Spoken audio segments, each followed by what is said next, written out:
Every athlete has a story of getting better, working hard, and facing tough times. To reach the top, you have to really commit. But have you ever wondered why some successful football players suddenly vanish from the pitch? Well, Paul Pogba's journey seems to be a bit like that. In this video, we'll talk about how he rose to fame, what went wrong, and what might happen next. But before we start, please hit that subscribe button for more updates.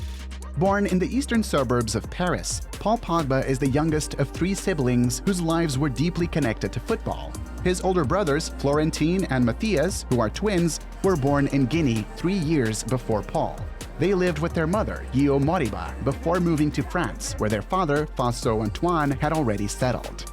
Paul was born just a few months after his mother joined his father in France, so he had a different nationality than the rest of his family.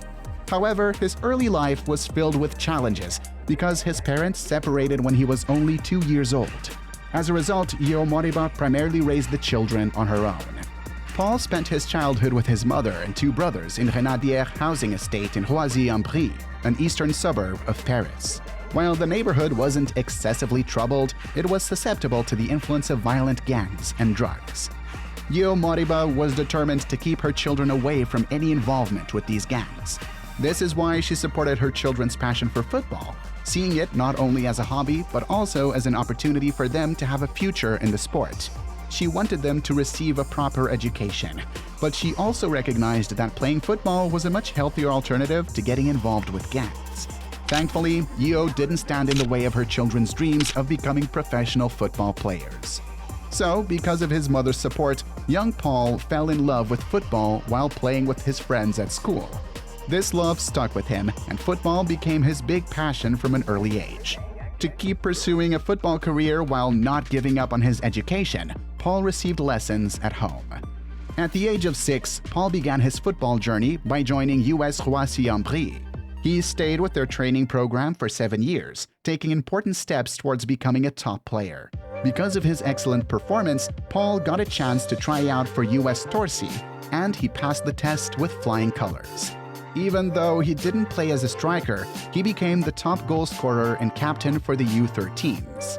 It didn't take long before an even bigger club noticed his talent.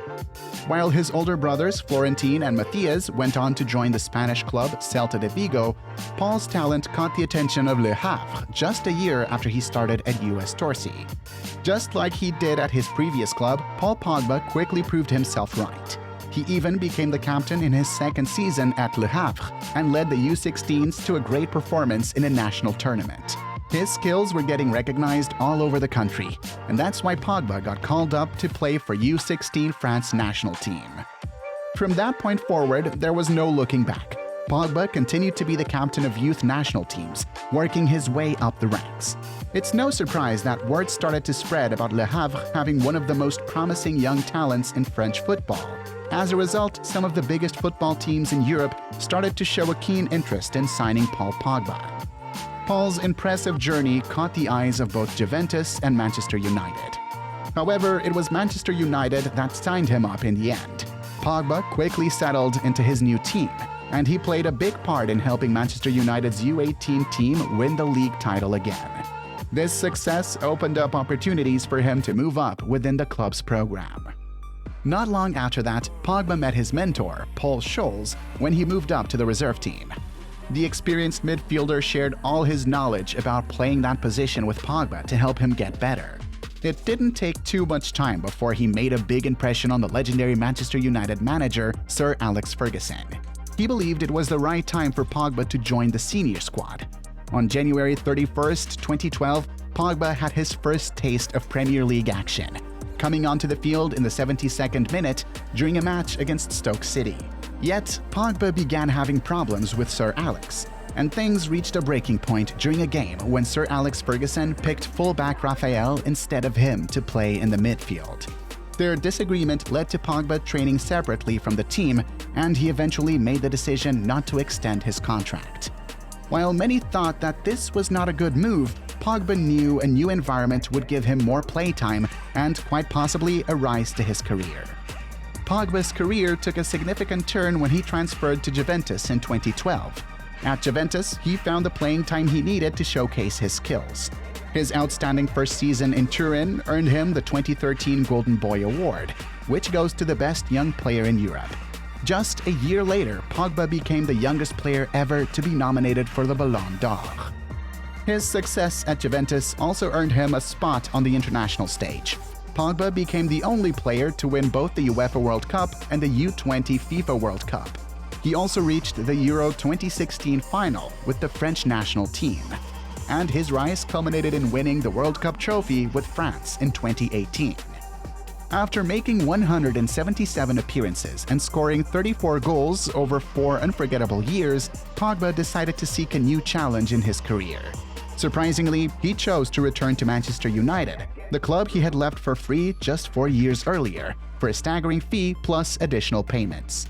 This move made Pogba the most expensive footballer in history at the time. However, he had no idea that his second stint at Manchester United would be completely different from his rise at Juventus. In 2016, Manchester United brought him back in a record-breaking transfer worth $115.50 million. During his first year back at Old Trafford, the club clinched 2 titles. However, Pogba didn't secure any more trophies with United after that. Although Pogba contributed to their victories in the EFL Cup and UEFA Europa League during his first season, he couldn't help United contend for the Premier League title. His performances improved in the subsequent years, and he even became the cover star of FIFA 18, the popular video game by EA Sports. Nevertheless, the $115 million spent by United to acquire Pogba didn't result in a significant accomplishment, which had been the goal when they signed him initially. However, it's not entirely his fault. During his second tenure at the club, United went through multiple managers who couldn't hold on to their positions for long.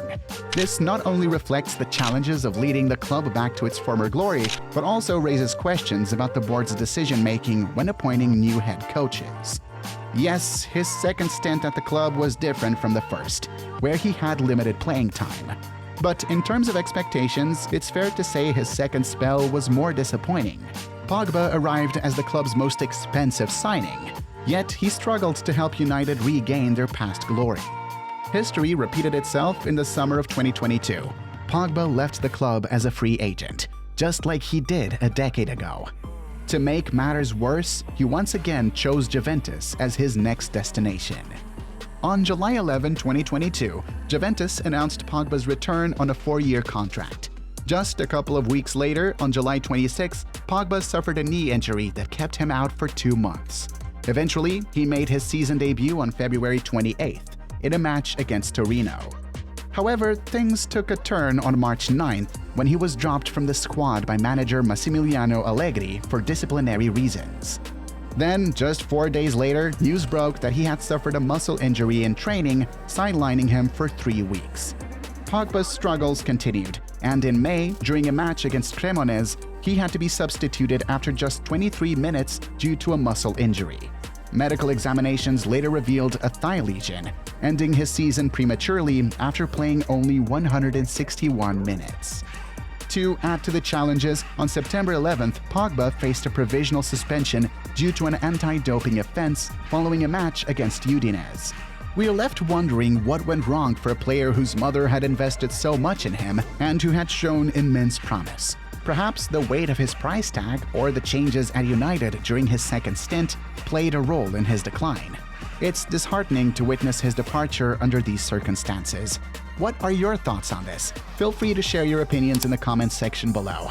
And remember to subscribe to the channel for future updates.